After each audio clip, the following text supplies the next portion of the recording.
सोने की कहानी में या गोल्ड के बाजार में फिर ट्विस्ट आने जा रहा है। फिर एक मोड़ है और मोड़ से बहुत कुछ बदल सकता है। चीन में सोने की डिमांड गिर सकती है, कम हो सकती है, क्योंकि चीन में सोना महंगा हो सकता है। और चीन में सोना महंगा होने का एक उल्टा असर भी हो सकता है। लेकिन चीन में हुआ क्या है, ये कहानी समझ लेनी जरूरी है। पहले चीन की सरकार ने वहां ऐलान ये कर दिया है कि हमने जो टैक्स एग्जेम्पशन दे रखा था गोल्ड पर, उसको हम कम कर रहे हैं।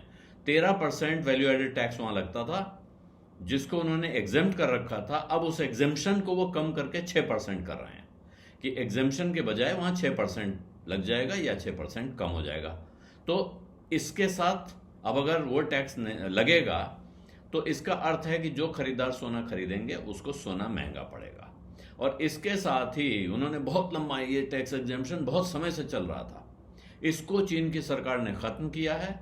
और इसके साथ ही वहां के बड़े बैंक, चाइना कंस्ट्रक्शन बैंक जो सरकारी बैंक है, उसने ऐलान कर दिया कि अब हम गोल्ड परचेजिंग अकाउंट्स में एप्लीकेशन नहीं लेंगे।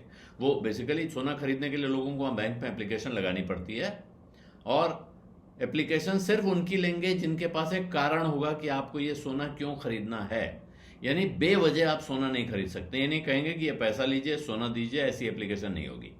आपको अगर गोल्ड परचेज अकाउंट खोलना है या सोना अपने अकाउंट में लेना है या सोना अपने हाथ में लेना है, उसके लिए आपको बताना पड़ेगा कि इस सोने का इस्तेमाल क्या होने जा रहा है। इसी तरह दूसरा बड़ा बैंक है आईसीबीसी, उसने भी नई एप्लीकेशंस बंद की, लेकिन कुछ ही घंटे बाद उसने वो अपना फैसला पलट दिया, वापस ले लिया। यानी कि अभी आईसीबीसी में अकाउंट खोलना संभव है, गोल्ड परचेज अकाउंट अभी भी खोला जा सकता है, जबकि चाइना कंस्ट्रक्शन बैंक ने क्लियर कट उसको बिना कारण बताए बंद कर दिया है कि जो लोग बिना कारण बताए सोना खरीदना चाहते हैं उनके लिए रास्ता बंद हो गया है। अब यह फैसला यही हुआ कि 2 दिन पहले सरकार ने ऐलान किया कि जो पूरा 13% का वैट एग्जेम्पशन था उसको 6% कर रहे हैं, वो भी कुछ खास कैटेगरी के सोने की खरीद के लिए, जो सोना शंघाई गोल्ड एक्सचेंज से या शंघाई गोल्ड फ्यूचर एक्सचेंज से खरीदा जाएगा 1 नवंबर के बाद से। यानी इस महीने, नवंबर के महीने में ये फर्क आ गया है। अब ये असर कहां पड़ेगा? एक इंडस्ट्रियल जो परचेज होती है, इंडस्ट्री में इस्तेमाल होने वाला सोना, और दूसरा ज्वेलरी यूजर्स के लिए इस्तेमाल होगा, क्योंकि जो गोल्ड परचेज होगा जो इन्वेस्टमेंट के लिए खरीदा जा रहा है, गोल्ड बार्स खरीदे जा रहे हों, उनके डले खरीदे जा रहे हों, सिक्के खरीदे जा रहे हों, या इंडस्ट्रियल यूज के लिए लिया जा रहा है, वहां उसमें तो फर्क पड़ रहा है। लेकिन इन्वेस्टमेंट वाले सोने पर फर्क नहीं पड़ रहा है, क्योंकि वो एग्जेम्प्ट है। और साथ में जो पेपर ट्रेड होता है एक्सचेंज पे, यानी जिसको हम लोग ई गोल्ड कहते हैं, पेपर गोल्ड कहते हैं, वो भी एग्जेम्प्ट है। जो नया नियम है कि अब टैक्स एग्जेम्पशन 13% वाला खत्म हो रहा है, सिर्फ 6% रहेगा, वो जो है शंघाई गोल्ड एक्सचेंज के सदस्यों पर लागू होगा, जो उसके मेंबर्स हैं।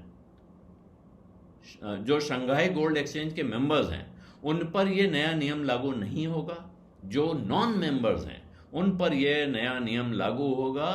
उससे कोई फर्क नहीं पड़ता है कि वो सोने का क्या इस्तेमाल करने जा रहे हैं।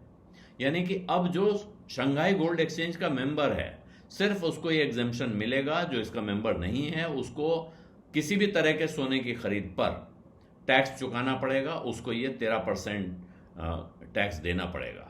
यहां अब उम्मीद ये कर रहे हैं लोग कि जो आशंका दिख रही है वहां के बाजार में, वहां के विद्वानों का कहना है कि अब इसका अर्थ हुआ कि ज्वेलरी में जो कंजम्पशन होगा, इंडस्ट्रियल यूज के लिए जो सोना लिया जाएगा, इन सब का दाम बढ़ेगा, ये महंगा हो जाएगा।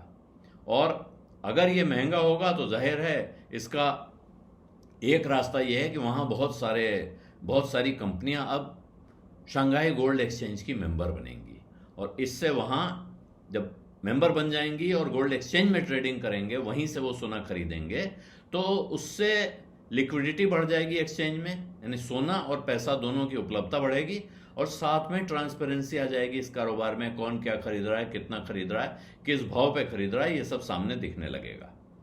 अब ये नया टैक्स रिजिम क्यों आया है, कैसे आया है, ये कहना बड़ा मुश्किल है, लेकिन इसका बैकग्राउंड तो सबको पता है। पिछले कुछ महीनों में पूरी दुनिया में जो सोने के दाम में अंधाधुंध तेजी आई थी, उसके बाद वहाँ की सरकार ने कदम उठाया है। और ख़ास तौर पे चीन में ज़बरदस्त डिमांड थी। हम लोग भारत में कहते हैं ना, भारत के लोग सोने के लिए पागल हैं, लेकिन चीन में बहुत ज़बरदस्त डिमांड थी। लाइनें लगी हुई थी ज्वेलरी रिटेलर्स के बाहर। जो ज्वेलरी की दुकानें हैं, जौहरियों की दुकान, हीरे जवाहरात बेचने वाले, जो सोने के आभूषण बेचने वाली दुकानें हैं, उनके बाहर लाइनें लगी हुई थी। खरीदार लाइन लगाकर सोना खरीद रहे थे। ये आलम था। और इसी का असर था जो दुनिया भर में लोग कह रहे थे ना कि भारी डिमांड है। तो 20 अक्टूबर को सोने का दाम जो अंतर्राष्ट्रीय बाजार में बिल्कुल नए रिकॉर्ड पे पहुंचा, $4,381 का 1 आउंस सोना हो गया। उसके पीछे यही बिल्कुल, जिसको मैड रश कहिए, भयानक किस्म की डिमांड है, ये था। उसके बाद ही शायद सरकार ने वहाँ की ये प्रयास किया कि इसकी वजह से अगर बहुत भारी डिमांड आ रही है तो कुछ इसको काबू करने की कोशिश की जाए। और उन्होंने उसे काबू करने का जो प्रयास किया उसके बाद भी दिख रहा है। उससे पहले हालांकि आपको ध्यान हो तो दिवाली के बाद से सोने में मंदी आनी शुरू हो गई थी, लेकिन सरकार की फाइल संभव है पहले से चल रही हो और वो 1 नवंबर को बाहर निकली हो। इसलिए स्पॉट गोल्ड प्राइस अगर आज का देखेंगे इंटरनेशनल में, तो वहां बहुत थोड़ी देर के लिए $4,000 से नीचे पहुंच गया था स्पॉट का प्राइस। और आखिरी समय पे जब देखा गया, लगभग उस रिकॉर्ड से 9% नीचे चल रहा है जहां वो पहुंचा था 4,381 पर। और जो तमाम तरह के गोल्ड रिटेलर्स हैं, इनके शेयर्स वहां के बाजार में, चीन के, हांगकांग के बाजार में लगभग 9%, 12% की गिरावट हुई है आज के दिन। जबकि जो गोल्ड माइनर्स हैं, बड़े वहाँ के लिस्टेड गोल्ड माइनर्स हैं, उनके शेयरों में भी गिरावट है। एक तरह से सोने के कारोबार में माहौल खराब दिखाई पड़ रहा है, मंदी के लक्षण दिख रहे हैं। कारण यही है कि वहाँ ये तेज हो रहा है कि अब महंगा होगा तो डिमांड कम होगी, खरीदारी कम होगी, कंजम्पशन कम होगा, तो इनका धंधा बिगड़ने के आसार दिख रहे हैं।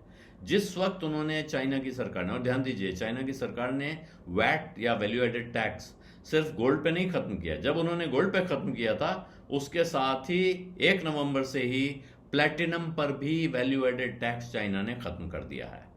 तो ये चीन की तरफ से कह सकते हैं निराश करने वाली खबर अंतर्राष्ट्रीय मार्केट के लिए कि चीन में सोना महंगा होगा, इससे उसकी डिमांड कम होगी, दुनिया में डिमांड कम होगी। तो इसका सीधा असर देखेंगे तो दाम गिर सकते हैं अगर डिमांड कम होगी।